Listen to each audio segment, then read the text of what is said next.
Hello viewers, welcome to my channel Easy 60. இன்னைக்கு Tamil Nadu syllabus standard 10 ஓட chapter 3 exercise number 3.14ல second roman லெட்டரில் second subdivision பார்க்கலாம். First இங்கே ஒரு குவாட்ராட்டிக் ஈக்குவேஷன் கொடுத்துட்டாங்க.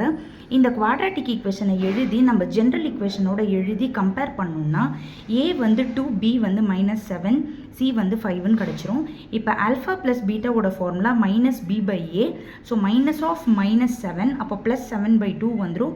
ஆல்ஃபா பீட்டாவோட வேல்யூ வந்து c/a which is 5/2ன்னு வந்துடும். இப்போது இந்த செகண்ட் பார்ட்டில் அவங்க என்ன கேட்டிருக்காங்கன்னா alpha by beta plus beta by ஆல்ஃபாவோட வேல்யூவை கேட்டிருக்காங்க. இப்போ நம்ம இது எல்சிஎம் பண்ண போகிறோம்.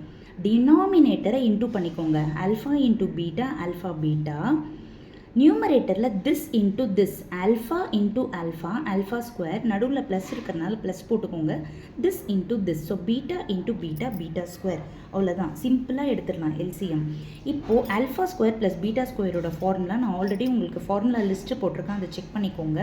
இதோட ஃபார்முலா வந்துட்டு alpha plus beta the whole square -2 alpha beta, கீழே ஆல்ஃபா பீட்டா அப்படியே வச்சுக்கோங்க. இப்போ நம்மளோட வேல்யூஸை சப்ஸ்டியூட் பண்ணிவிடுங்க. ஆல்ஃபா ப்ளஸ் பீட்டாவோட வேல்யூ வந்து 7/2, இங்கே ஹோல் ஸ்கொயர் இருக்குது, -2 இன்ட்டு ஆல்ஃபா பீட்டாவோட வேல்யூ 5/2, கீழேயும் 5/2. இப்போ இதை நம்ம ஸ்கொயர் பண்ணோம்னா 49/4 மைனஸ் இங்கே 2 கேன்சல் ஆகிட்டு உங்களுக்கு 5 கிடைக்கும், டிவைடட் பை 5/2. இப்போ இது மறுபடியும் எல்சிஎம் பண்ணணும் நம்ம. So 49 - 20/4 divided by 5/2. ஸோ 49 - 20 வந்து 29/4 ஆகிடும். இன்ட்டு இந்த 5/2 ரெசிப்ரோக்கல் ஆகிட்டு 2/5ன்னு வந்துடும்.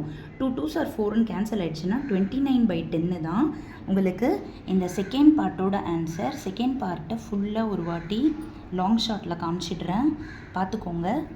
Thank you viewers.